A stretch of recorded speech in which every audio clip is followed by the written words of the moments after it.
ونصلي ونسلم على رسوله الكريم ونشهد أن لا إله إلا الله وحده لا شريك له ونشهد أن سيدنا ومولانا محمدًا عبده ورسوله أرسله بالحق بشيرًا ونذيرًا وداعيًا إلى الله بإذنه وسراجًا منيرًا اللهم صل على محمد وعلى آل محمد كما صليت على إبراهيم وعلى آل إبراهيم إنك حميد مجيد اللهم بارك على محمد وعلى آل محمد كما باركت على إبراهيم وعلى آل إبراهيم إنك حميد مجيد أما بعد فأعوذ بالله من الشيطان الرجيم بسم الله الرحمن الرحيم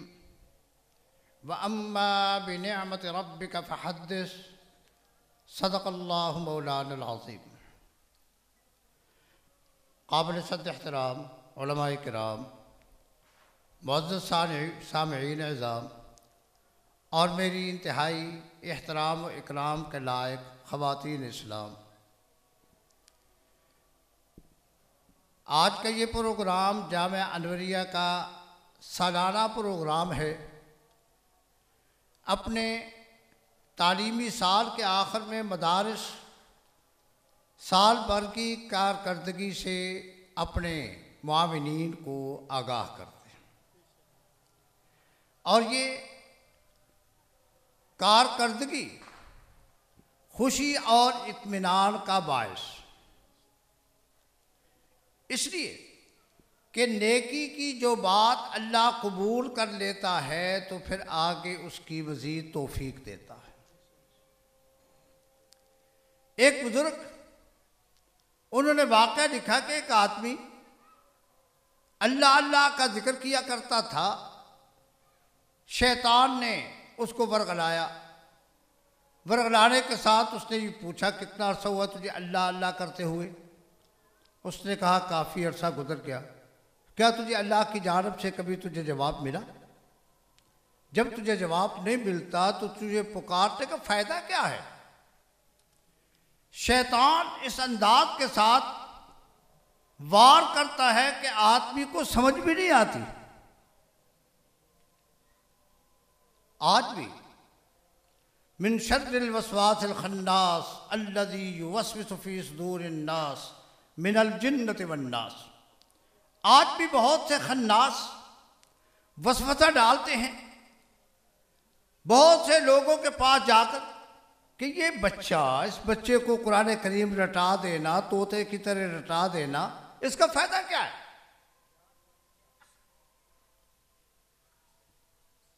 آپ حضرات دل پر ہاتھ رکھ کر اپنے دل کی گواہی دیں، بات کو ظاہر کریں، اپنا عقیدہ ظاہر کریں کہ جبرائیل علیہ السلام کیا لے کر آئے تھے۔ الف لام میم لے کر آئے تھے، ذالک الکتاب لا ریب فیہ لے کر آئے تھے۔ وہ الفاظ، ان الفاظ کی حفاظت یہ قرآن کریم کی حفاظت کا پہلا مرحلہ ہے۔ اس کے بعد پھر اس کے لب و لہجے کا، اس کے مفہوم کا، اس سے نکلنے والے مسائل کا، اور پھر اس کو نافذ کرنے کا مرحلہ، یہ مرحلہ وار ہے۔ سب سے پہلے قرآن کریم کے الفاظ کی حفاظت یہ ذمہ داری ہے، اور قرآن کریم میں جہاں بھی پروردگار نے حضور نبی کریم صلی اللہ علیہ وسلم کی ذمہ داریوں کو بیان فرمایا، پہلی ذمہ داری ہی یہ بیان فرمائی یتلو علیہم آیاتہ، وَيُزَكِّيهِمْ کا درجہ بعد میں ہے، وَيُعَلِّمُهُمُ الْكِتَابَ وَالْحِكْمَةَ اس کا درجہ بعد میں ہے، وَيُعَلِّمُكُمْ مَا لَمْ تَكُونُوا تَعْلَمُونَ کا درجہ بعد میں ہے، پہلے یتلو علیہم آیات۔ حکیم الامہ حضرت مولانا اشرف علی صاحب تھانوی رحمۃ اللہ علیہ فرمانے لگے کہ ایک عرصے تک میرے دماغ میں یہ بات کہ یہ تعلیم اور اس کا درجہ تزکیہ، اس کا درجہ بعد میں رکھا، پہلے یتلو علیہم آیات ہی کو کیوں رکھا؟ فرماتے ایک عرصے تک میرے ذہن میں یہ خلفشار، میرے ذہن میں یہ خلش کہ یہ پہلی ذمہ داری ہے کیوں؟ فرماتے ایک دفعہ ایسا ہوا، میں ٹرین کا سفر کر رہا تھا، میرے پاس قرآن کریم کا نسخہ ہوتا تھا، سفر کے دوران میں اس کی تلاوت کیا کرتا تھا۔ میری سیٹ جو ڈبے میں تھی اس سیٹ پر جا کر بیٹھا، اپنا سامان رکھا، قرآن مجید کا نسخہ نکالا، اس کو لٹکایا ایک کیل کے ساتھ۔ ایک نوجوان آیا میرے پاس اور وہ کہنے لگا کہ میں آپ کی یہ کتاب پڑھ سکتا ہوں؟ حضرت تھانوی رحمۃ اللہ علیہ فرماتے ہیں کہ میں نے اس سے یہ کہا کہ اس کو طاہر آدمی، پاک آدمی ہاتھ لگاتا ہے، اگر تو طاہر ہے تو لے کر پڑھ، اس کا تو دیکھنا بھی باعث ثواب ہے، عبادت شمار ہوتا ہے اس کا دیکھنا بھی۔ اس نے کہا کہ میں گھر سے نہا کر آیا ہوں، صاف ہوں۔ حضرت تھانوی رحمۃ اللہ علیہ نے قرآن کریم کا وہ نسخہ اس کو دیا، وہ بیٹھ کر اپنی سیٹ پر پڑھنے لگا۔ تھوڑی دیر کے بعد حضرت تھانوی رحمۃ اللہ علیہ فرماتے ہیں کہ میں اس کو چوری نظر کے ساتھ دیکھتا رہا کہ یہ کیا کرتا ہے۔ اس نے 2-4 صفحے ادھر 2-4 صفحے ادھر عدل بدل کیے اور وہ قرآن کریم کا نسخہ میرے پاس واپس لے کر آ گیا۔ میں نے اس سے پوچھا، میں نے کہا بیٹا کوئی بات سمجھ آئی؟ کہتا ہے مجھے پہلے حرف میں ہی مجھے دماغ جو ہے وہ چکرا گیا، اس میں جو الرٹ لکھا ہوا ہے مجھے وہ نہیں سمجھ آیا، الرٹ۔ اور ایک روایت میں کہ اس نے یہ کہا کہ آلو لکھا ہوا ہے وہ مجھے سمجھ نہیں آیا۔ حضرت تھانوی رحمۃ اللہ علیہ فرماتے ہیں قرآن میں نے اس کو کہا بیٹا وہ جگہ دکھاؤ۔ جب میں نے دیکھا تو وہ الف لام را تھا۔ میرے ذہن نے خوشی محسوس کی، پروردگار نے عرصہ دراز سے میرے دماغ میں جو اعتراض، جو سوال تھا، پروردگار نے مجھے اس کا جواب دے دیا۔ اس لیے کہ یہ قرآن کریم ایسی کتاب ہے جو سیکھے بغیر نہیں آتی۔ باقی کسی کتاب کو تم مطالعہ کر کے اس میں سے کچھ حاصل کر سکتے ہو، اس کا لب و لہجہ بھی مخصوص، اس کے الفاظ کا تلفظ بھی مخصوص، اس کی ادائیگی بھی مخصوص۔ فرماتے ہیں میرا ذہن کھل گیا، پروردگار تیرا شکر ہے کہ تو نے نبی کریم صلی اللہ علیہ وسلم کی پہلی ذمہ داری جو بیان فرمائی یتلو علیہم آیات ہی، تو پہلی ذمہ داری یہی ہونی چاہیے تھی، اس لیے کہ جب تک کتاب کی تلاوت کا پتہ نہیں تلاوت کرے گا، جب تلاوت نہیں کر سکتا سمجھے گا کون؟ سمجھے گا نہیں تو عمل کون کرے گا؟ اس لیے ترتیب جو پروردگار نے رکھی وہ ترتیب اٹل بھی ہے، اور ترتیب کے لحاظ سے پھر تو یہ بچوں کو ہم قرآن کریم پڑھاتے ہیں۔ پہلے نمبر پر ان کو قرآن کریم کے الفاظ، پہلے تو تلفظ الف با تا سا تلفظ، تاکہ قرآن کریم کا تلفظ وہی ہو جس تلفظ میں جبرائیل علیہ السلام قرآن کریم کو لے کر آئے۔ اس لیے حکم دیا رتل القرآن ترتیلا، قرآن کریم کو ترتیل کے ساتھ، اسی انداز کے ساتھ، اسی حسن کے ساتھ، اسی زینت کے ساتھ، اسی حروف اور صفات کی ادائیگی کے ساتھ جو جبرائیل لے کر آئے۔ مدارس میں لب و لہجے کی حفاظت بھی کی جاتی ہے، اور پہلے مرحلے میں قرآن کریم کے الفاظ کی حفاظت یہ ذمہ داری ہے۔ جبرائیل علیہ السلام قرآن کریم لے کر آتے تھے، آپ اپنی زبان اقدس سے ساتھ ساتھ دہراتے۔ پروردگار نے فرمایا آپ کو جو خدشہ ہے وہ کوئی حقیقت نہیں رکھتا، آپ سے کوئی لفظ رہ نہیں جائے گا، کوئی حرف رہے گا نہیں، آپ غور کے ساتھ سنیں، اور سننے کے بعد جب فرشتہ آپ کو وہی دے کر چلا جائے پھر اس کو دہرائیں، آپ سے کوئی حرف نہیں رہے گا، تلفظ وہی ہوگا۔ تو حضور نبی کریم صلی اللہ علیہ وسلم کو قرآن کریم جس صورت میں دیا گیا اس کا پہلا مرحلہ الفاظ کی حفاظت ہے۔ اس لیے یہ مدارس پہلی سیڑھی میں بھی محنت کرتے ہیں، دوسری سیڑھی میں بھی محنت کرتے ہیں، اس کے علاوہ لہجے کی حفاظت تیسرے میں بھی. اور مجھے بہت سے جو پروردگار نے مجھے ان کا استاد بنایا، لیکن حقیقت یہ ہے کہ وہ مجھ سے علم میں، تقوی میں، للہیت میں بہت آگے نکل گیا. اور یہ اللہ کا فضل ہے، یؤتیہ من یشاء.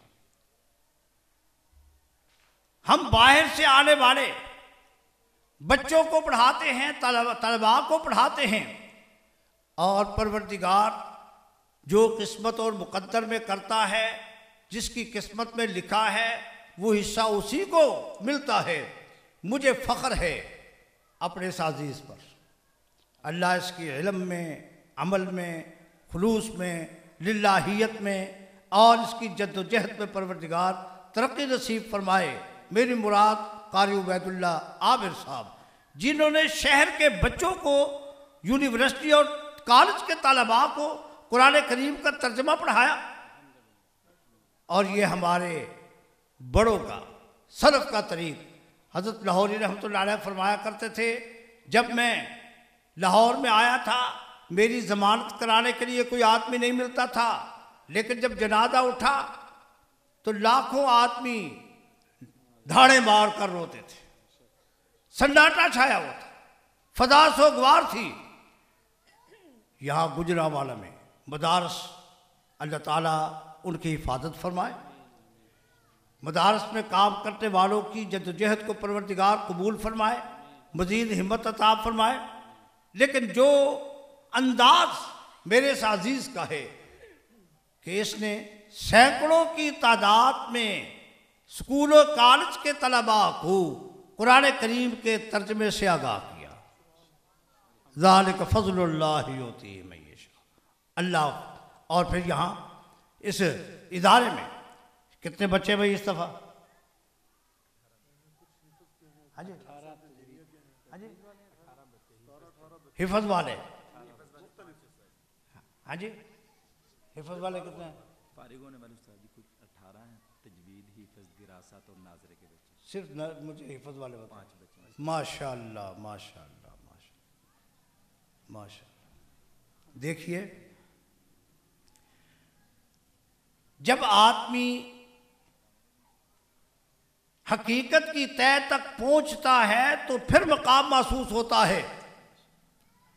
یہ 5 بچوں کا اپنی کتاب، اللہ کی دی ہوئی کتاب کو حفظ کر لینا، پہلی امتوں میں انبیاء کے علاوہ کسی کو ہمت، استطاعت نہیں تھی کہ وہ اپنی کتاب کی زبانی حفاظت کر سکے. امام قرطبی رحمۃ اللہ علیہ نے روایت نقل کی ہے، فرمایا انبیاء کے علاوہ اپنی کتابوں کو کوئی بھی زبانی نہیں پڑھ سکتا تھا. پروردگار نے جب کتاب کی حفاظت کی ذمہ داری خود لی اور پھر عالم اسباب میں پروردگار نے اس پوری امت پر کتاب کی حفاظت کی ذمہ داری ڈالی، تو پروردگار نے حفاظت کے انتظامات بھی کر دیے اور اس امت پوری کی پوری کے اندر کتاب کو یاد کرنے کی استطاعت رکھ دی. آپ میں سے کتنے ہیں، میرے خیال میں کوئی بھی خالی نہیں ہوگا جس کو سورۃ فاتحہ نہ آتی ہو، سورۃ اخلاص نہ آتی ہو. کوئی نہ کوئی سورت جو نماز میں پڑھتے ہیں. بوڑھی عورتیں جو ہیں جن کو اپنا نام یاد نہیں رہتا، وہ بھی نماز کے اندر سورۃ الفاتحہ، سورۃ الاخلاص اور سورۃ والناس اور سورۃ الخلق کم از کم ان کی یہ پروردگار کی جانب سے اس امت پر بہت بڑی، حضور نبی کریم صلی اللہ علیہ وسلم کی وجہ سے بہت بڑی نعمت، بہت بڑا فضل، بہت بڑی رحمت کہ جو انبیاء میں وصف پائی جاتی تھی پروردگار نے وہ وصف اس امت میں رکھا. زبانی اپنی کتاب کی تلاوت سے انبیاء کیا کرتے تھے، اور یہاں پروردگار نے جب اس امت کی ذمہ داری، تو لازمی بات لا یکلف اللہ نفسا الا وسعہا. پروردگار جو ذمہ داری بندوں پر ڈالتے ہیں اس ذمہ داری کو اٹھانے کی استطاعت بھی دے دیتے ہیں. جب کتاب کی حفاظت کی ذمہ داری دی ہے تو ایک کتاب کو حفاظت کے یہ یاد رکھنے کی انتظامات بھی، اور پھر یہ علماء میں کتاب کا جذبہ. حضور نبی کریم صلی اللہ علیہ وسلم کا ارشاد ہے، علاقے کے لوگوں، ایک عرصہ پہلے یہاں کچھ نہیں تھا. جب یہ مدرسہ بنا، اس مدرسے کے قیام کے بعد رونق لگ گئی. حضور نبی کریم صلی اللہ علیہ وسلم کا ارشاد ہے، فرمایا کہ جس علاقے کے ساتھ پروردگار جس پر رحم کرنے کا ارادہ فرماتے ہیں، وہاں دین کی تڑپ رکھنے والا، دین کا جذبہ رکھنے والا، دین کی اشاعت کی کوشش کرنے والا عالم بھیج دیتا ہے، جو اپنے علم کو پھیلاتا ہے، اس علاقے میں روشنی کرتا ہے. ابھی شعر اشعار کے اندر یہ فرما رہے تھے شاعر کہ یہ جگہ چمکتی ہیں. حضور نبی کریم صلی اللہ علیہ وسلم کا ارشاد ہے، فرمایا کہ جس علاقے میں اللہ کی کتاب کی تعلیم ہوتی ہے، دین کا درس ہوتا ہے، جہاں اللہ کا ذکر ہوتا ہے، وہ جگہ زمین پر آسمان کی مخلوق کو یوں چمکتی ہوئی نظر آتی ہے جس طرح تمہیں آسمان کے چاند اور ستارے نظر آتے ہیں. ذرا اوپر دیکھیں، یہ آپ کچھ چاند نظر آ رہا ہے، چمکتا ہوا نظر آ رہا ہے. بعین ہی آسمان کی مخلوق کو یہ جہاں 5 بچوں نے ماشاءاللہ اپنی اللہ کی کتاب کو اپنے سینے کے اندر، پروردگار نے قرآن کریم کا اعجاز معجزہ ہے اس کا. اب دیکھیں، کبھی کبھار میرے والد صاحب رحمۃ اللہ علیہ فرمایا کرتے تھے، اللہ بہت مہربان ہے اس امت پر. معجزات کو سنتے ہیں، معجزات کو سننے کے ساتھ دل میں تڑپ پیدا ہوتی ہے، کاش ہمیں بھی موقع ملتا. آپ صلی اللہ علیہ وسلم نے یوں انگلی ہلائی، چاند 2 ٹکڑے ہو گیا. اس دور کے لوگوں نے دیکھا جو آپ کے ساتھ موجود تھے، یہ آس پاس کے لوگ. ہم نے تو کتابوں میں پڑھا. آپ صلی اللہ علیہ وسلم نے برتن میں یوں ہاتھ رکھا اور آپ صلی اللہ علیہ وسلم کی انگلیوں کے درمیان سے چشمے پھوٹ پڑے، اور اس دور کے لوگوں نے جو آپ کے ساتھ تھے انہوں نے فائدہ اٹھایا. ہم نے کتابوں میں پڑھا، لیکن ایک دل میں تڑپ، کاش موقع ہمیں بھی مل جاتا. اللہ نے کہا، کیوں تم افسوس اٹھاتے ہو، کیوں تم کثرے نفسی کا شکار ہوتے ہو؟ تمہیں بھی میں نے اپنے نبی کا معجزہ دیا ہے جو ہر دور میں اس سے فائدہ اٹھایا جا سکتا ہے، اور وہ ہے قرآن کریم. قرآن کریم حضور نبی کریم صلی اللہ علیہ وسلم کا قیامت تک نہیں، قیامت کے بعد بھی یہ معجزہ باقی رہے گا. یہ حفاظ جو ہیں، یہ حفاظ کس کی تلاوت کر کے درجات طے کریں گے؟ قرآن کریم کی. اور قرآن کریم کون سا ہے؟ حضور نبی کریم صلی اللہ علیہ وسلم نے ارشاد فرمایا، اس کائنات کو پیدا کرنے سے پہلے پروردگار نے سورۃ طٰہٰ اور سورۃ یاسین کی تلاوت فرمائی. قیامت میں، جنت میں جب مسلمان، جنت والے خاص سیر کریں گے، پروردگار پوچھیں گے کوئی نعمت چاہیے؟ جنت والے حیران ہو رہے، مل گئیں، ٹھنڈے پانی مل گئے، بہترین کوٹھیاں مل گئیں، آرام اور آسائش کے سارے سامان مل گئے. اب ہم کیا پروردگار سے تقاضا کریں؟ فرمایا کہ اپنے علماء سے جا کر پوچھیں گے. کس سے پوچھیں گے؟ کس سے پوچھیں گے؟ اس کا مطلب یہ ہوا کہ جس قوم سے تم یہاں جان چھڑانا چاہتے ہو، ان سے تمہاری جان جنت میں بھی نہیں چھوٹے گی. جنت میں بھی پوچھیں گے جا کر کہ پروردگار نے ہم سے فرمایا ہے تو ہم کیا تقاضا کریں؟ تو علماء کہیں گے پروردگار سے تقاضا کرو، پروردگار دنیا میں کتاب تیری تھی، پڑھتے ہم تھے، جی چاہتا ہے کتاب بھی تیری ہو، تو ہی پڑھ کر سنا. تو پروردگار کون سی سورت پڑھیں گے؟ سورۃ الرحمن. اب کائنات کو پیدا کرنے سے پہلے پروردگار نے سورۃ طٰہٰ اور سورۃ یاسین کی تلاوت فرمائی، جنت میں سورۃ الرحمن کی تلاوت کرے گا۔ اس کا معنی یہ ہے قرآن وہ ہے جس میں سورۃ طٰہٰ ہے، وہ ہے جس میں سورۃ یاسین ہے، قرآن وہ ہے جس کے اندر سورۃ الرحمن ہے۔ جو ان صورتوں سے خالی ہے وہ قرآن نہیں ہے۔ بعض طبقات ایسے ہیں جن کا یہ نظریہ، وہ کہتے ہیں جی اصل قرآن کا ایک حرف بھی اس قرآن کے اندر نہیں ہے۔ استغفر اللہ، استغفر اللہ، غلط نظریہ ہے۔ صحیح قرآن وہ ہے جس کے اندر سورۃ طٰہٰ ہے اور پھر سورۃ طٰہٰ اور سورۃ یاسین۔ ایک دفعہ میں نے حضرت والد صاحب رحمۃ اللہ علیہ سے پوچھا، میں نے کہا قرآن کریم کی 30 پاروں میں سے پروردگار نے سورۃ طٰہٰ اور سورۃ یاسین کی تلاوت فرمانے لگے۔ اس سوال، یہ ایسا سوال میرے سامنے کبھی آیا نہیں، لیکن میرا وجدان یہ کہتا ہے پروردگار نے کائنات کو پیدا کرنے سے پہلے صرف قرآن کی نہیں، صاحب قرآن کی شان بھی بیان فرمائی۔ طٰہٰ حضور کی صفت، یاسین حضور صلی اللہ علیہ وسلم کی صفت، پروردگار نے قرآن کریم کی قدر و منزلت بھی بیان فرمائی، صاحب قرآن کی منزلت بھی بیان فرمائی۔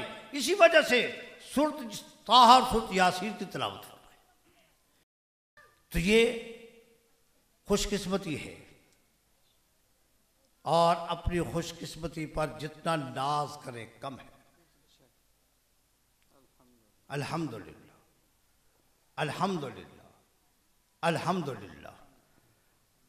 دیکھیں بہت سی نعمتیں ایسی ہیں جو ہم نے اللہ سے مانگی نہیں، اللہ نے بن مانگے دی۔ ہمیں انسان بنایا، احسان فرمایا، ایمان سے نوازا، احسان فرمایا، حضور کی امت میں پیدا کیا، احسان فرمایا، قرآن کریم جیسی دولت دی، احسان فرمایا، پروردگار نے ایمان پر ثابت قدمی نصیب فرمائی، احسان فرمایا۔ یا اللہ ایک چیز ہم مانگتے ہیں، پروردگار اس کو ہم سے قبول فرما لے، اس پر ثابت قدمی نصیب فرما۔ تو یہ اما بنعمت ربک فحدث، میں ان ماؤں کو، ان باپوں کو جن کی اولاد نے قرآن کریم حفظ مکمل کیا ہے، ان اساتذہ کو، ان معاونین کو جنہوں نے مدرسے کے ساتھ تعاون کر کے، یہ تعاون کرنے والے کوئی معمولی نہیں ہیں، عالم اسباب میں یہ برابر کے شریک ہیں۔ پروردگار، اب دیکھیں حضور نبی کریم صلی اللہ علیہ وسلم کا ارشاد ہے، فرمایا پروردگار ایک درہم کے بدلے میں 4 آدمیوں کو برابر 1 درہم کا روپے کا ثواب دیتے ہیں، کمانے والے کو۔ اس نے لا کر بیوی کو دیا، سنبھال کر رکھ، اس نے کسی محافظ کے پاس رکھ دیا، اور پھر ضرورت پڑی تو اس نے اپنی خاتمہ کو بھیجا، فرمایا خاتمہ کو بھی پورے روپے کا ثواب، حفاظت کرنے والے کو بھی پورے روپے کا ثواب، بیوی کو بھی پورے روپے کا ثواب، کمانے والے کو بھی پورے روپے کا ثواب۔ اس لیے کہ جب وہ سارے اس میں شریک ہیں، اللہ تقسیم نہیں کرتا، تقسیم وہ کرے جس کے خزانے محدود ہوں، اللہ کے خزانے لامحدود ہیں، لہذا جتنے بھی اس میں شریک ہیں ان تمام کو پورے کا پورا۔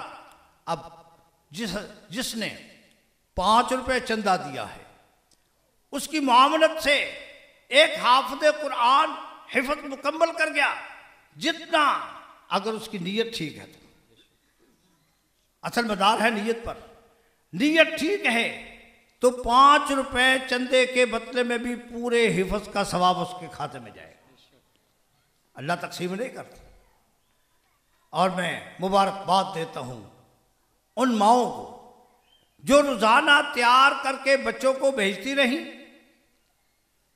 کئی مقامات میں میں نے یہ بات کہی کہ دیکھو عورتیں اپنے میکے لے جانے کے لیے بچوں کو تیار کرتی ہیں، سرما لگاتی ہیں، تیل لگاتی ہیں، کپڑے بدلتی ہیں، غسل کراتی ہیں، نہلاتی ہیں، محنت کرتی ہیں۔ تو یہ اصل میکا تو عورت کا ہے ہی جنت،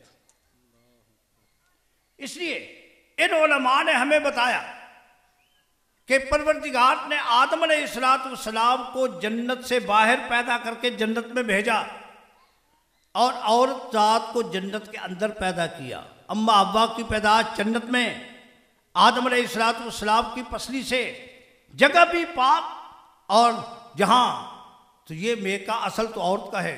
یہی وجہ ہے کہ بچوں کو تیار کر کے جنت میں لے جانے کی ذمہ داری بھی عورتوں پر ڈالی گئی۔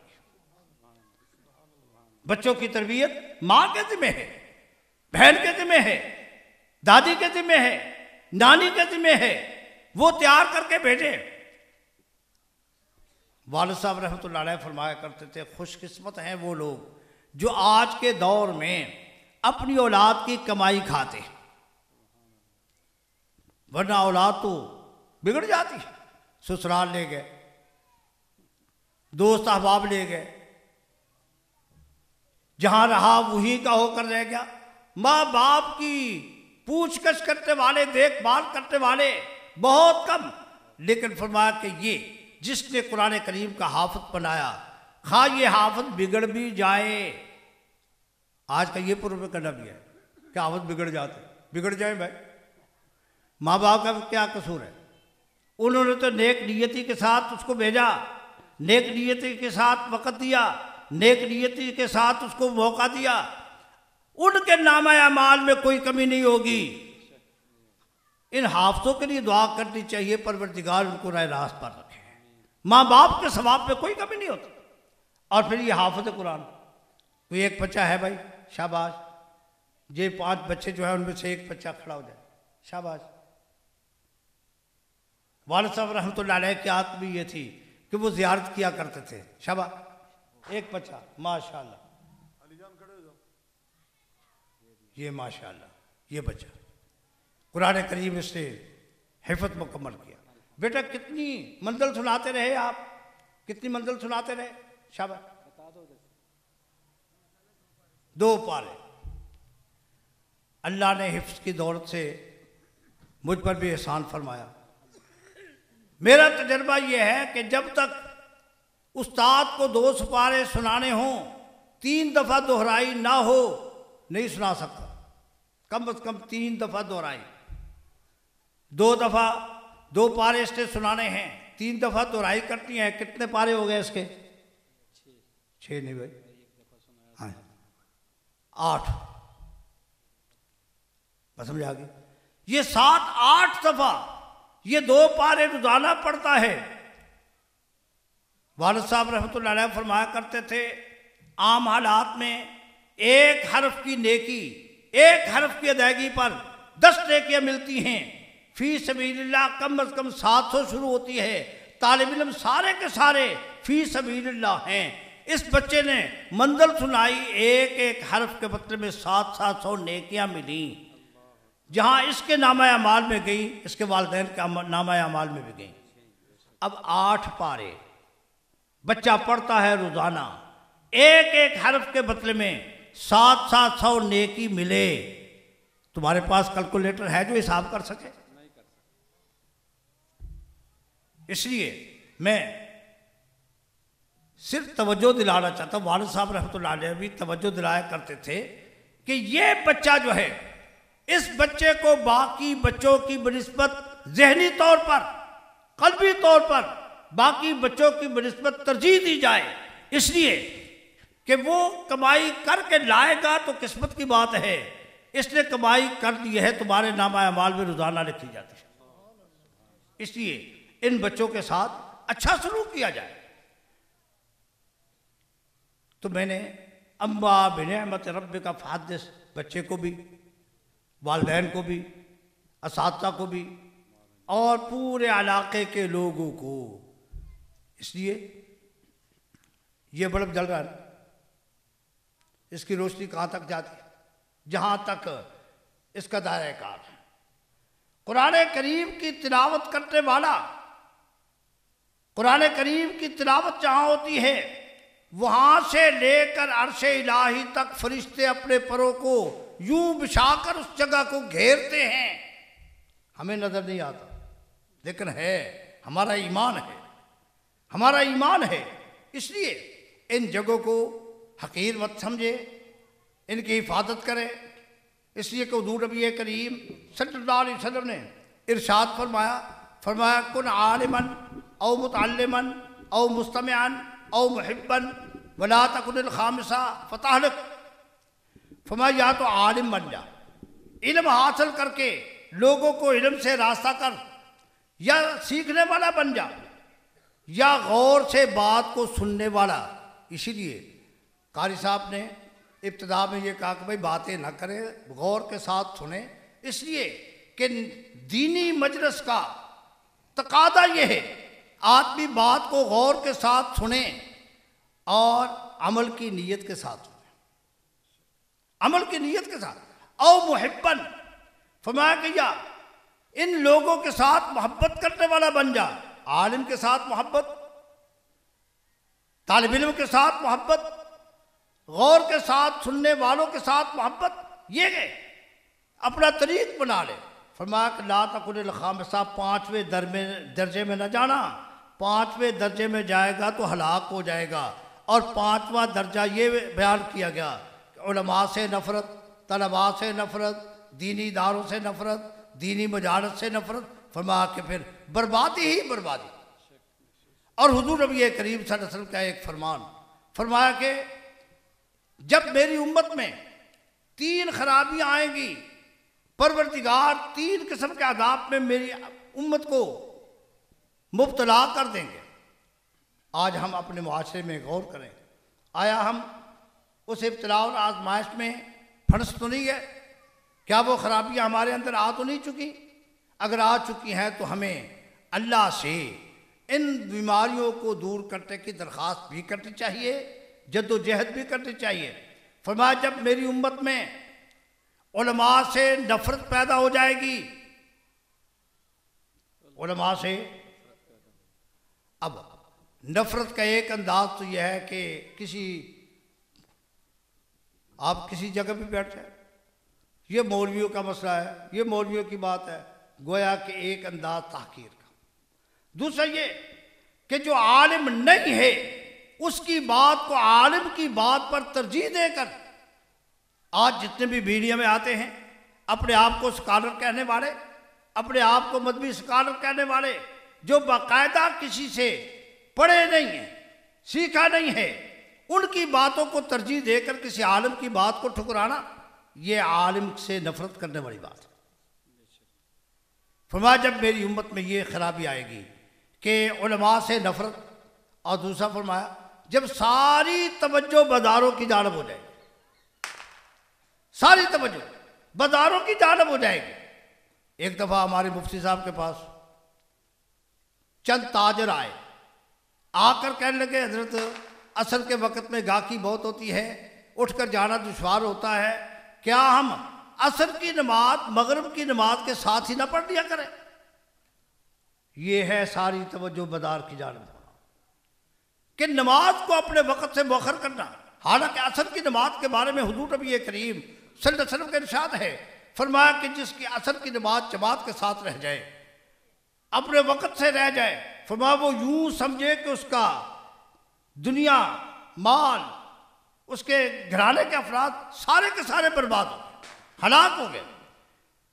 تو فرمایا کہ جب ساری توجہ بازاروں کی جانب ہو جائے گی، اور تیسرا فرمایا جب رشتے ناتے صرف مال کی بنیاد پر، لڑکی والے بھی مال دیکھیں گے، لڑکے والے بھی مال دیکھیں گے، نکاحی رشتے یہ صرف مال کی بنیاد پر، فرمایا پروردگار 3 قسم کے عذاب میں مبتلا کر دے گا۔ ایک تو فرمایا کہ قحط سالی آئے گی۔ قحط سالی کا مطلب یہ نہیں بارشیں نہیں ہوں گی، قحط سالی کا مطلب یہ ہے معاشرتی تنگی اتنی ہو جائے گی، ہر آدمی اپنے گزرانے زندگی کے لیے پریشان ہوگا۔ ہمارے تصور میں بھی نہیں تھا کہ چینی 100 سے کراس کر جائے گی۔ ہمارے ایوب خان کے دور میں 2 روپے کلو ہوئی تھی چینی، جلوس نکل کر اس حکومت کا ستیہ ناش کر دیا گیا تھا۔ 16 روپے تک گئی تھی گندم۔ آج کیا حال ہے؟ یہ معاشرتی خرابی ہماری بیماری کی وجہ سے آئی۔ دوسری چیز آپ صلی اللہ علیہ وسلم نے ارشاد فرمایا کہ پھر ایسے دور میں اس امت پر عذاب یہ ہوگا کہ حکمرانوں کی زیادتی، حکمران سم بکم ہوں گے، ان کو کوئی رعایا کی پرواہ نہیں ہوگی۔ ایک دور تھا جب رعایا کی خاطر حکمران اپنے آرام کو قربان کرتے تھے، لیکن آج رعایا مصیبت میں مبتلا، معاشرتی لحاظ سے، جان مال کے لحاظ سے، لیکن حکمرانوں کو پرواہ نہیں۔ اور تیسری چیز فرمائی کہ جب میری امت میں وہ 3 خرابیاں پائی جائیں گی تو دشمن کا خوف مسلط ہوگا، ہمہ وقت دشمن کا خوف سر پر منڈلاتا رہے گا۔ میری عمر کے لوگ جو ہیں وہ اس بات کی گواہی دیں گے، ایک دور تھا ہمیں صرف ہندوستانی اس جانب سے، مشرقی جانب سے خطرہ تھا، باقی سارے علاقے ہمارے محفوظ تھے، لیکن آج جو ہمارے اس دور میں محفوظ علاقے تھے اس سے زیادہ خطرہ ہے۔ اس لیے ہمیں اپنی اصلاح کرنی چاہیے۔ اصلاح کیا؟ علماء کے ساتھ وابستگی، بچوں کو اچھی تعلیم، عورتوں کو پردے کے اندر اپنی جنت کی تیاری، میکے جانے کی تیاری، اور اپنے ساتھ اپنے بچوں کی اچھی تربیت کر کے ان کو جنت کے لائق بنانا۔ اما بنعمت ربک فحدث۔ حضرت پروردگار نے اس مدرسے کے انتظام کے لیے آپ کا، آپ کے رفقا کا، اور بالخصوص میرے اس دنیا سے چلے جانے والے عزیز قاری عبدالرؤف ساجد صاحب، اللہ اس کے درجات کو بلند فرمائے، اللہ اس کے درجات کو بلند فرمائے۔ اللہ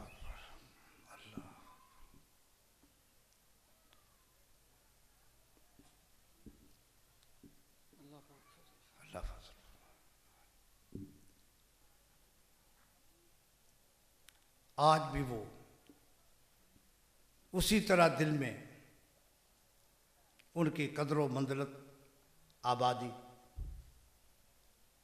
ہمہ وقت اس کے حق میں دعا نکلتی ہے، پروردگار اس کے درجات کو بلند فرمائے، اس کے لگائے ہوئے اس چمن کو پروردگار ہمیشہ آباد رکھے۔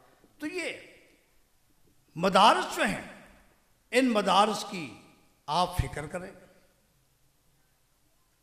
والد صاحب رحمۃ اللہ علیہ فرمایا کرتے تھے، قرآن کریم میں یہ ہے کہ حدیث میں ہے، حضور نبی کریم صلی اللہ علیہ وسلم نے ارشاد فرمایا کہ مسجد کی فکر کرنے والا، اس کو معاشر کے میدان میں پروردگار وہ مقام عطا فرمائیں گے کہ پروردگار جہاں کوئی سایہ نہیں ہوگا، عرش کے سائے میں اس کو جگہ ملے گی۔ فرمایا کرتے تھے کہ مسجد کی فکر کرنے سے ایک مراد تو یہ ہے کہ مسجد کی حاضری ہو، اور دوسرا یہ کہ مسجد کے اخراجات کے بارے میں بھی اس کے دل دماغ کے اندر اسی طرح کی فکر ہو جس طرح اپنے گھر بار کی، اپنے گھر کی وہ فکر کرتا ہے۔ اللہ ہم تمام مسلمانوں کو ان مساجد مدارس کی حفاظت کی پروردگار توفیق نصیب فرمائے، اور ان کے اندر جو تعلیم ہوتی ہے پروردگار اس تعلیم کے مناسب مزید احسن انداز میں ان انتظامات کی پروردگار اسباب مہیا فرمائے۔ اما بنعمت ربک فحدث۔ میں بھی اللہ کا شکر ادا کرتا ہوں، آپ بھی اللہ کا شکر ادا کریں، ہر آدمی، اور بالخصوص یہ میرے بچے جو ہیں جنہوں نے قرآن کریم حفظ مکمل کیا ہے، جنہوں نے تجوید کا کورس مکمل کر کے دستار بندی ان کی ہونی ہے، یہ ان کو شکر ادا کرنا چاہیے پروردگار کا کہ پروردگار تیرا شکر ہے کہ تو نے ہمیں توفیق دی، ہمارا انتخاب کیا، ہمیں اپنے دین کی حفاظت کے لیے تو نے ذریعہ بنانے کے لیے ہمارا انتخاب کیا۔ پروردگار درجہ بدرجہ ہر ایک کی نیکی کو قبول فرمائے، مزید نیکی کی پروردگار ہمت عطا فرمائے۔ وآخر دعوانا الحمدللہ۔